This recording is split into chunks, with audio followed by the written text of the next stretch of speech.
C'est Éric Piézac, le détenteur du record du monde de vitesse de 2007 en TGV, qui a lancé les portes ouvertes au dépôt SNCF de Nîmes dans le cadre de la fête de l'agglomération Nîmes Métropole. Nous avons été invités par l'amicale des anciens et des amis de la traction à vapeur de Nîmes pour assister à la visite guidée par Jean-Marc le cheminot. C'est grâce à la complicité de Mariette, l'étudiante en histoire, que ce reportage a été effectué dimanche 14 juin. Jean-Paul Pignette, le président de l'amicale, s'est exprimé à notre micro. Il nous a parlé du musée créé en 1988, dont l'architecture est inspirée par le style Baltard.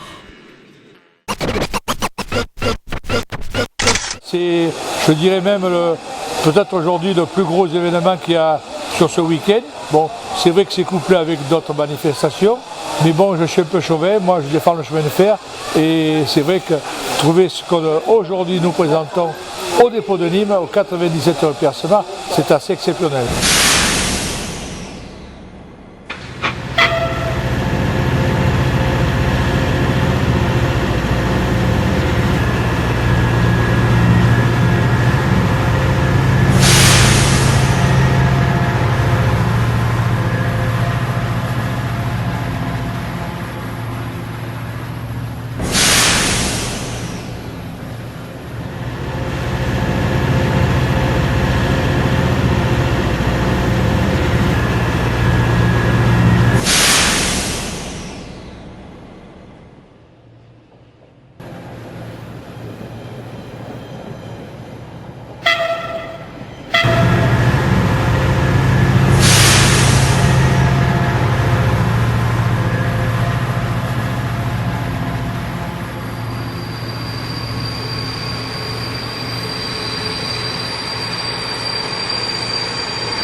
Vous pouvez voir ici, il y a un trou. En fait, il actionnait au fur et à mesure si jamais il devait prévenir les serre-freins. Donc le serre-frein, c'était celui qui était sur les wagons et qui serrait les freins tout simplement, hein, on ne peut pas le dire autrement. Et puisque à l'époque de la vapeur, tout simplement, les wagons n'étaient pas freinés. Aujourd'hui, par exemple sur un TGV ou sur un TER, les wagons, quand le conducteur freine, les wagons freinent aussi. Alors qu'à l'époque, ce n'était pas le cas et ils risquaient en fait de continuer à avancer alors que la locomotive freinait, donc de s'emboutir les uns dans les autres. Du coup, le serre-frein, il était chargé de freiner le wagon tout simplement. Donc, en cas d'urgence, le mécanicien qui conduisait la locomotive actionnait cette cloche.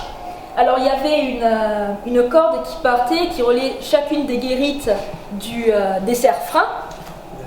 Et par exemple, donc, quand il actionnait 2 fois, donc gling gling, c'était serré, puisqu'il y a 2 syllabes. Et pour desserrer, c'était 3 sonneries.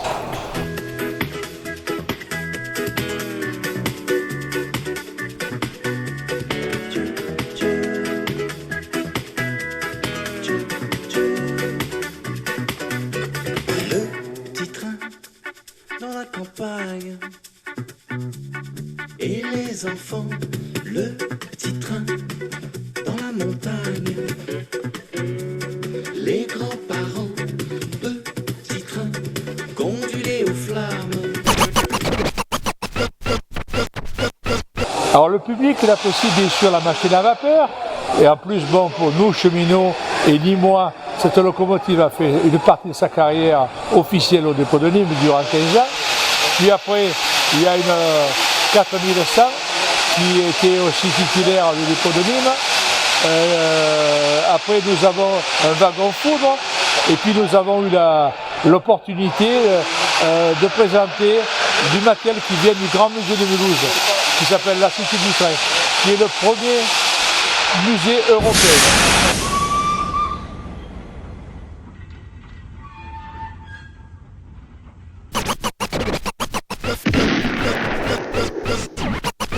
Ce que j'expliquais tout à l'heure, bogie porteur, ce sont des chiffres, bogie moteur, ce sont des lettres. 1, 2, 2, A, B, C, D, D, 1, 2, 2, 2, D, 2. Voilà. Machine que j'ai conduite. Allez.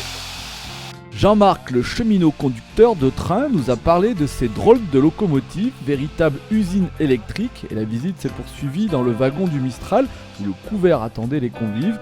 Mais là, notre interlocuteur nous rappela que c'était un wagon-musée et qu'il y a belle lurette que les repas ne sont plus servis.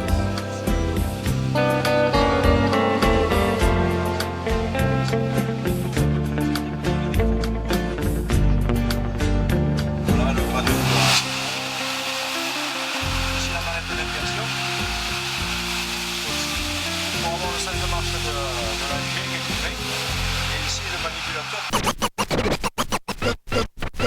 Voiture Mistral 69. Donc c'est, comme son nom l'indique, c'est incorporé dans le train le Mistral. Et ces voitures ont été construites pour le programme de 1969.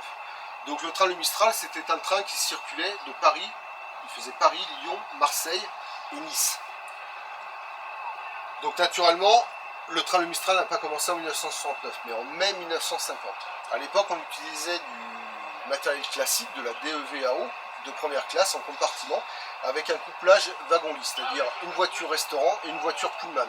La voiture Pullman, c'est une voiture salon de luxe, avec des gros fauteuils et déjà une restauration à la place.